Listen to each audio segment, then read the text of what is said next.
السلام عليكم. انت هتعيش مرة واحدة، بس لو عشتها صح المرة دي هتكون كفاية. وده بيفكرني بكلام المتنبي لما كان بيقول: وطعم الموت في أمر حقير كطعم الموت في أمر عظيم. يعني بكل بساطة الواحد مننا بيعيش مرة واحدة في الدنيا. في الآخرة في حياة، ولكن الدنيا هنا هتعيش فيها مرة واحدة. وطالما انت كده ميت وكده ميت يبقى تعيشها صح. يمكن الكلام ده بديهي حبتين، بس لو فكرت في حياتك هتلاقي نفسك بتعمل حاجات كتير لمجرد ان الناس بتعملها وخلاص. والمشكلة الحقيقية يا صديقي إن معظم الناس ماشية في الدنيا عمية. هو مش حاسس أصلا بقيمة أي حاجة هو بيعملها. بنقدر حاجات لا تستحق التقدير نهائيا، ونهمل حاجات مع إن هي المفروض نركز عليها. يعني مثلا بنهمل وقتنا ونضيعه على السوشيال ميديا، بنهمل علاقتنا بأقرب الناس لينا، بنهمل في جسمنا وصحتنا، بنهمل في ترقية نفوسنا وعلاقتنا بربنا. وفي المقابل بنهتم بأخبار الفنان فلاني واللي عمله في الحفلة، واللاعب فلاني واللي عمله في الماتش، وبنهتم نشتغل وقت أطول عشان نجمع فلوس أكتر عشان نروح بيها الساحل أو نشتري حاجات بيها بتضرنا أكتر ما بتنفعنا. والمشكلة يا صديقي إن حياتنا الحقيقية في الآخرة بتكون معتمدة على الفترة القصيرة جدا اللي هتعيشها في الدنيا. يعني بحسبة اقتصادية لو عملنا مقارنة بين 50 أو 60 أو حتى 100 سنة هتعيشها على الأرض، طلع منهم فترة طفولة 5 سنين مثلا كنت غير مدرك لأي شيء، طلع منهم وقت النوم والحمام وخلافه، يعني تقريبا فاضلك 50 سنة. ال50 سنة دول هتعيش فيهم حزن ومرض وتعب وضغط وخوف وشغل، وفي الآخر ممكن ما تقدرش توصل اللي كنت بتحلم بيه. وحتى لو وصلت في النهاية هتسيبه وتمشي بعد فترة. في المقابل حياتك الحقيقية في الآخرة هتكون حياة أبدية، يعني عايش على طول. وده على فكرة في حد ذاته شيء مفرح جدا، لأنك عايش بلا قلق من المستقبل،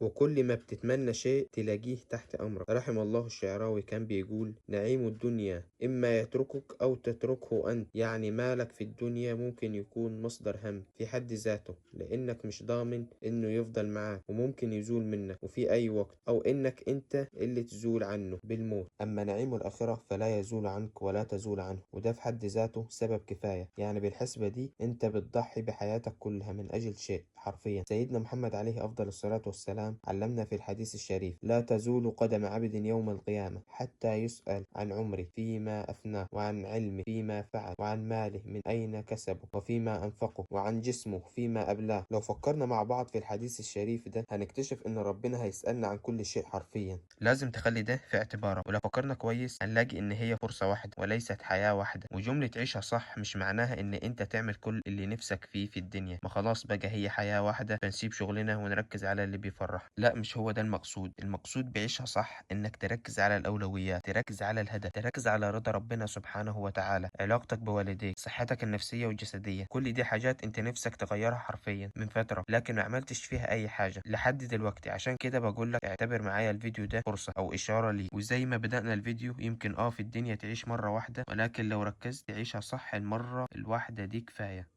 ولو وصلت لغاية هنا ما تنساش تصلي على النبي. ولو عجبك الفيديو اشترك في القناة وفعل الجرس عشان يصلك كل جديد. سلام.